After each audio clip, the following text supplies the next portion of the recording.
não tem um segredo, acho que são vários fatores assim que levam os alunos a ter um relacionamento bom comigo, né? Ou eu ter um relacionamento bom com eles. Uma das coisas é que eu sou muito dedicado ao que eu faço, eu estou sempre estudando, sempre tentando manter o máximo possível atualizado, e isso eles percebem e reconhecem. Outra coisa é que eu tento me colocar frequentemente na posição deles. Eu tento lembrar como era quando eu era aluno, quando eu era adolescente, o que eu gostaria que fosse, como eu não gostava que era, então eu tento fazer isso também. Outra coisa é que eu tento, o máximo possível, tentar ser justo com eles. Não cometer injustiça, porque isso é uma coisa que para o adolescente, assim, para todo mundo é ruim, para o adolescente ele não perdoa, é uma coisa que para ele é muito marcante você ser injusto. Então, estou sempre me policiando para tentar ser o mais justo possível. Então, não tem uma coisa, são várias coisas. A historinha entra, assim, no que dizem hoje, né, os pedagogos gostam de usar essa palavra, que é a contextualização, né?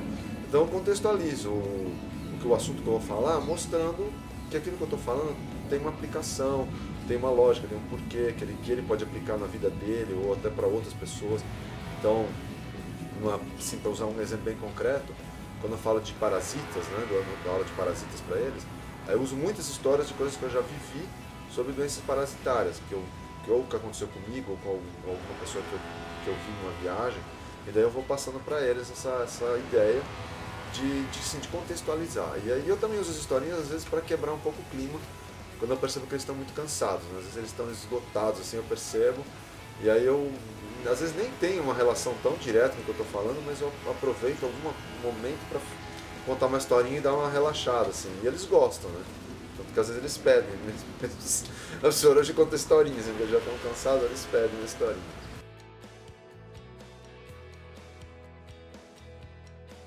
Porque meu pai é muito convencional, ele gosta de sair de casa, ele gosta de ficar em casa, ele, se é para fazer um passeio, ele gosta de fazer as coisas assim, mais com o pé no chão, e eu queria fazer algo diferente.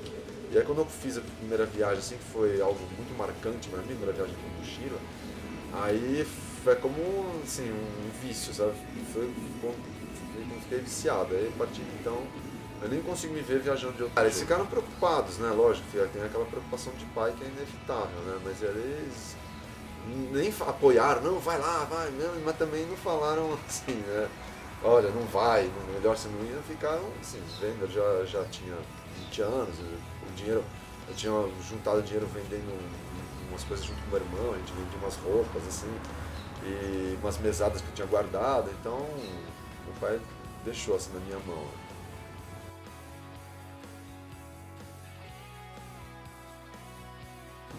Eu acho que serve para, assim, eu acho que não tem um público-alvo específico, eu acho que ele é muito aberto. Colegas meus que estão lendo, professores da escola que estão lendo, por exemplo, pessoas que praticamente não viajam, que quase não saem de casa, estão lendo e estão gostando. Então eu acho que não é um livro exclusivamente de viagem, acho que isso que é interessante para a pessoa perceber. Não é só viagem, ele acho que é mais pelo lado que você falou, assim, de relacionamento humano, isso eu acho que é o mais forte do livro é isso. E assim, lógico que tem uma parte de viagem que é mostrar diferentes culturas, diferentes hábitos e até algumas coisas assim, engraçadas, tem um pouco de tudo, né? Acho que serve para muita gente que teria interesse. Então, por isso que quando eu fiz esse livro, eu pensei em fazer algo diferente. Eu falei, não vou fazer um relato, porque senão eu vou cair na mesma coisa. Então eu tentei pegar um fato e isolar aquele fato. Assim, ó, uma coisa interessante, daí eu comento aquele fato. Lógico que eu tive que tirar tudo que está em volta acontecendo simultaneamente e dei atenção para um fato. Lógico que você perde alguma coisa, mas você também ganha porque você dá mais detalhe para aquilo que você está querendo mostrar, enfatizar, né? Então, esse preconceito até existe, mas eu tentei escapar do livro de viagem mais rotineiro, né? Mas eu fiz várias histórias que não tem uma linearidade, não tem uma ordem cronológica, não tem uma ordem temática, é propositalmente bem diversificado para que a pessoa fique interessada, né? São histórias curtas, são casos curtos, para a pessoa ler e um ter relação com o outro, então fica mais fácil dela ler.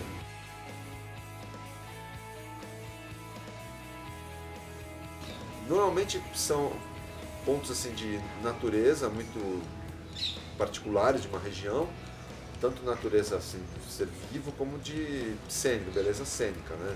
Num lugar com uma montanha, exótica ou que tem um animal, uma planta muito especial, são alguns parâmetros que eu uso. E também pontos históricos assim marcantes, né?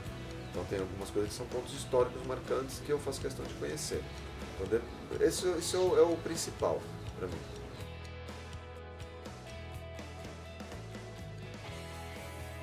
Eu, quando adolescente ainda, eu li o diário do Darwin, o diário de bordo do Darwin, né? O livro chama de Diário de Viagem, do Charles Darwin.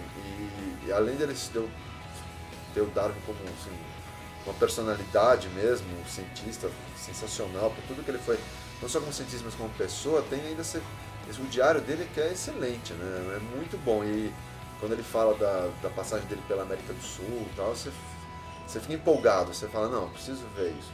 Pra mim, assim, que como biólogo, eu falo, não, preciso ver isso. Na época eu não era biólogo, mas eu já tinha essa questão de gostar de animal, de natureza, então foi algo que marcou bastante pra mim.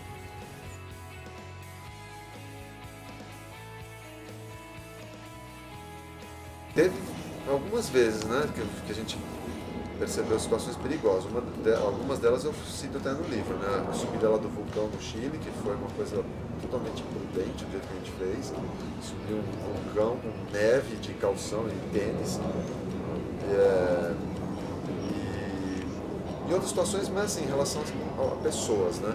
Então, por exemplo, a outra que eu cito lá na África, que a gente pegou um ônibus e desceu num lugar que a gente não tinha nem como saber, que a gente desceu num lugar que era perigoso, a gente não sabia, e aquela multidão cercou a gente brigando por nossa causa. Então foram momentos assim, muito tensos, mas tirando o vulcão, que é uma coisa que você pode evitar, você fala, não vou fazer isso de novo, porque isso é loucura, vamos organizar melhor, pensar melhor no que fazer. Com relação a pessoas, às vezes não tem muito jeito, né? Você acha que é uma coisa, mas às vezes é outra.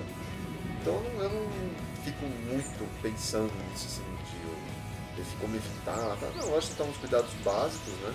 Procuro me informar antes com outros viajantes, como é que foi, como é que não foi. E só indo assim.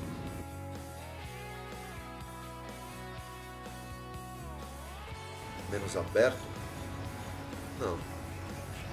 Talvez menos seguro, mas não menos aberto.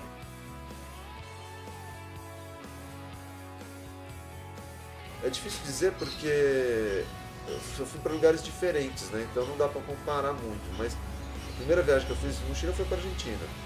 E eu voltei para a Argentina agora nos 2 últimos anos, eu voltei para a Argentina de mochila, viajei um mês lá em 2010 para 2011 e 2011 para 2012. E eu achei que estava a mesma coisa, assim, muito tranquilo, muito seguro.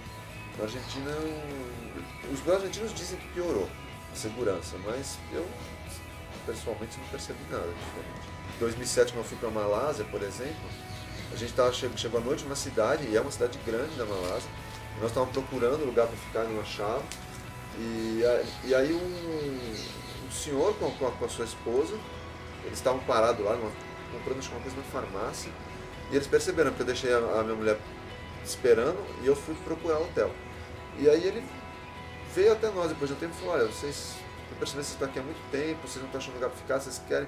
Ele queria levar a gente para casa dele, a gente ficava muito obrigado, a gente agradece muito, mas nós estamos procurando, a gente já viu um hotel que então, provavelmente vai dar para ficar e tal. Então ainda hoje isso é possível. Lógico que num país como o Brasil é mais difícil, né? Essa questão da criminalidade hoje no Brasil é muito forte, mas em outros lugares ainda é uma coisa bem possível. Mas mesmo no Brasil, no ano passado, por exemplo, eu fiquei em casa de família. Eles me aceitaram, assim, eu cheguei lá na cidadezinha, na cidade de Amapá, de mochila, e aí vamos falar com o outro, fiquei na casa da família, como se fosse um membro da família.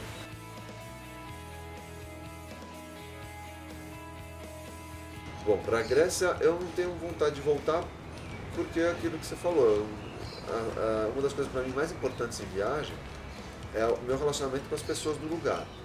Se o relacionamento é ruim, eu não vejo por que voltar lá. Eu não consigo, assim, para ver paisagens ou alguma coisa. Tem paisagens tão bonitas quanto, ou mais, mesmo na própria região. Na Turquia, ali, que a paisagem é praticamente a mesma e você se sente muito melhor em relação à população. Se sente muito bem, não é melhor, muito bem.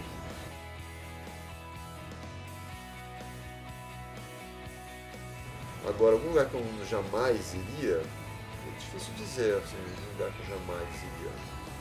Eu acho que eu não iria para uma região que tenha conflito, que seja um perigo muito grande para a minha vida, principalmente para minha mulher. Eu não arriscaria a vida dela. Mas, fora isso, não. Acho que todo lugar eu teria. Se eu pudesse, eu iria para todo quanto é canto.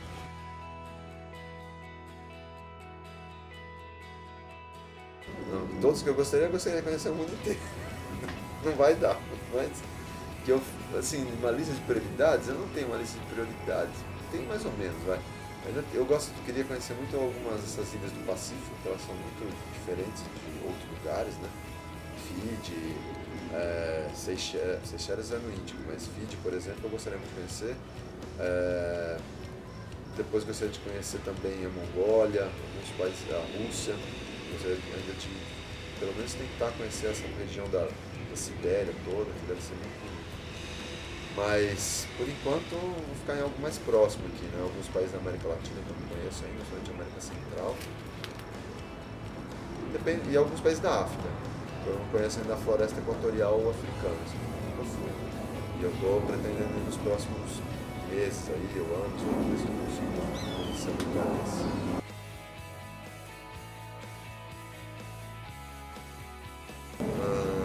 Outros lugares tenho vontade de conhecer. Nos Estados Unidos eu gostaria muito de conhecer os parques nacionais dos Estados Unidos. Só que demanda muito tempo, né? São muito grandes, então teria que.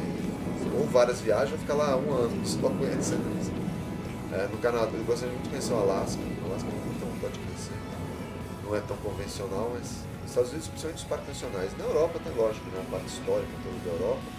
E os parques também, a região de natureza. Então a maior parte das pessoas que conversam comigo quando vão para a Europa só conhecem as grandes cidades europeias. Eu gostaria de conhecer também o lado das reservas, os parques nacionais deles, subir de montanha, conhecer os Alpes, né, fazendo, sabe, um trekking nos Alpes. Isso é uma coisa que eu também gostaria de fazer.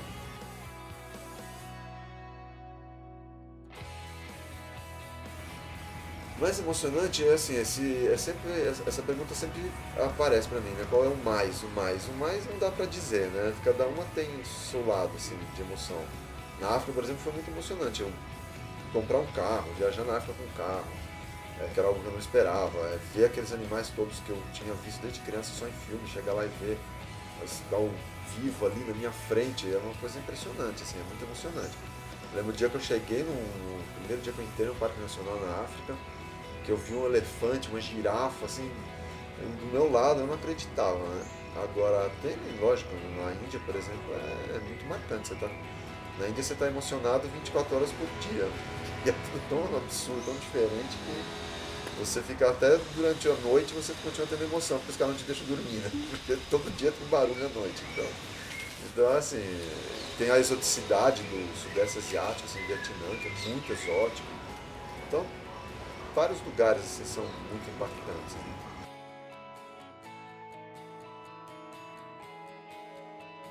Então, a primeira vez que eu andei de avião na vida, que foi no Peru, que foi também uma coisa curiosa, que foi um avião da Força Aérea, porque na época a gente não se podia cruzar o Peru por terra por causa da guerrilha que dominava a região central do Peru, a guerrilha do Sendero Luminoso. Principalmente estrangeiros, se fosse pego atravessando lá, normalmente era assassinado. Então a gente tinha que atravessar, que a gente queria ir para Lima, o único jeito era de avião, só que a gente não tinha grana. E aí tinha esse avião na Força Aérea que fazia esse transporte de civis.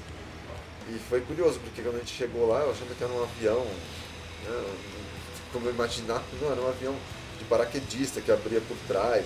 E aí tava com o pneu furado, e eu falei, ixi, vai demorar muito tempo pra ter esse pneu murcho, assim. Ixi, agora vai demorar, estamos aqui o dia inteiro esperando. Não, daí os caras entraram e saíram com o avião daquele jeito mesmo. Foi muito inesperado tudo aquilo. E o avião era estranho porque ele subia, de repente dava umas caídas e subia de novo, e a gente estava meio apavorado. Só que aí a gente viu o piloto com a família toda dele lá dentro. Ah, não, se ele está com a família, porque é normal, isso é assim mesmo. Então daí a gente relaxou. E, sei lá, outras agora, assim, bom, na Índia tudo é inusitado, né? Você tá no meio da rua e topar de cara com o elefante carregando um monte de madeira nas costas é uma coisa inusitada, né? Um camelo carregando uma carroça cheia de saco de farinha também. Então, a Índia é constante o negócio.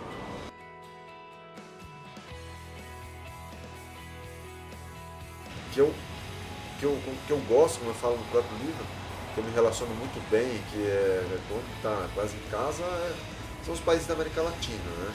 Que depois eu estou viajando lá e eu converso com todo mundo e faço piada. E se quando tem que um desentendimento, briga, xinga, o cara entende, e ele, você entende ele xingando também. Então aí eu acho que a América Latina para mim é o que eu me sinto melhor, em termos de conhecer melhor uma cultura, eu consigo conhecer melhor, porque a comunicação é fácil, né? Para alguns países, por exemplo, como a Austrália, é muito próximo do que a gente tem no Brasil, mas ao mesmo tempo é sem graça, porque é tão parecido com o que a gente tem aqui, só que lógico, um país, é um país de primeiro mundo, então é tudo mais certinho, tudo mais organizado, tudo funciona. E, então você se sente bem, você se sente tranquilo, mas ao mesmo tempo perde um pouco do tempero, né? Fica tudo tão sem graça, tão fácil, que não tem muito. A beleza fica só na questão da natureza mesmo, né? Esse contato com as pessoas acaba não sendo tão frutífero, vamos dizer assim. Enquanto que em outros lugares não, você tem um aprendizado maior. Né?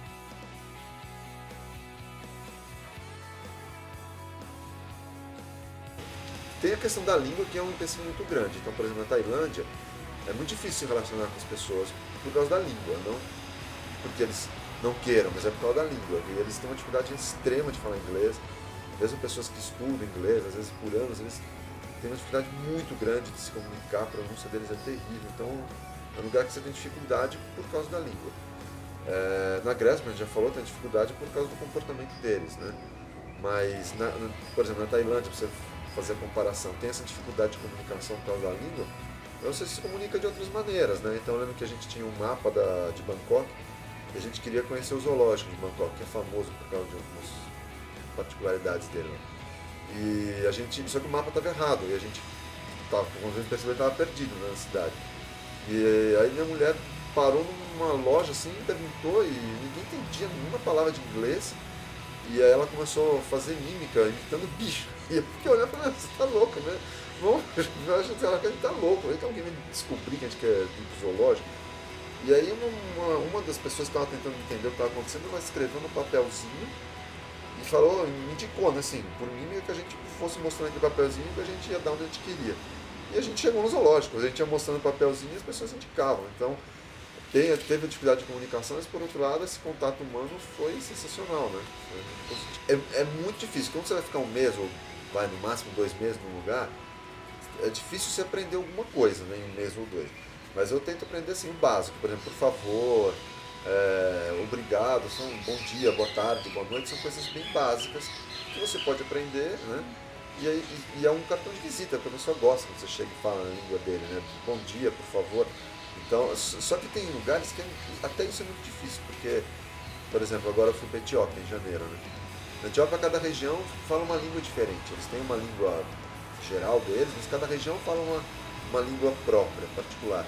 Então, cada lugar o obrigado é de um jeito, e é muito diferente. Então, você começa a misturar tudo. No fim, você já não sabe mais o que é obrigado, o que é por favor, o que é desculpa, você mistura tudo, né?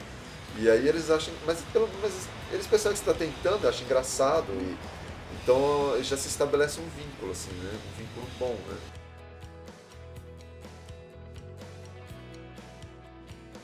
É isso que eu estava falando, que é essa relação com as pessoas, né? Isso que pra mim é o que mais, normalmente é o que mais marca, tanto que no livro, quando eu coloco essas crônicas, tem algumas que são só entre eu, minha mulher, ou minha mulher, meu irmão, com relação ao ambiente natural. Mas é a minoria, né? A maior parte delas é em relação às pessoas mesmo. Porque você, numa viagem desse tipo, você não tem como evitar isso. Você vai ter que estar em contato com as pessoas o tempo inteiro, não tem jeito. Você vai estar em contato precisando de ajuda, inclusive. Porque você chega num lugar, você não conhece nada. Então, no máximo que você vai ter, né, sempre você vai ter um mapa. Então você depende de ajuda das pessoas. Então isso é o mais legal, né? E já tive várias situações das pessoas se proponem a ajudar de uma maneira que você nem espera, assim, tão hospitaleiras que elas são.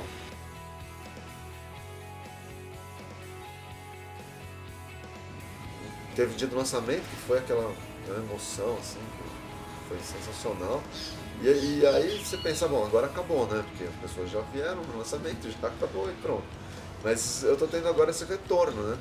E aí mantém essa sensação agradável, assim, de você perceber que as pessoas estão lendo e estão gostando. Então, eu estou recebendo muita mensagem de pessoas que já leram, mandam pelo Facebook, principalmente a mensagem, ou então me encontram pessoalmente, que são meus alunos, meus colegas de trabalho, e as pessoas realmente estão empolgadas, elas leem, elas ficam empolgadas, então isso é muito gratificante, né? Você vê que a pessoa leu e realmente gostou. Tem vários alunos que falam, agora eu estou pensando em fazer uma viagem diferente, porque eles também estão acostumados a viajar naquele estilo com os pais, que chega, aluga um carro, vai para Disneylândia, essas coisas assim, mas eles estão me questionando agora, vamos fazer outra coisa diferente. É interessante, né? Ver que alguns pais não ficaram comigo depois.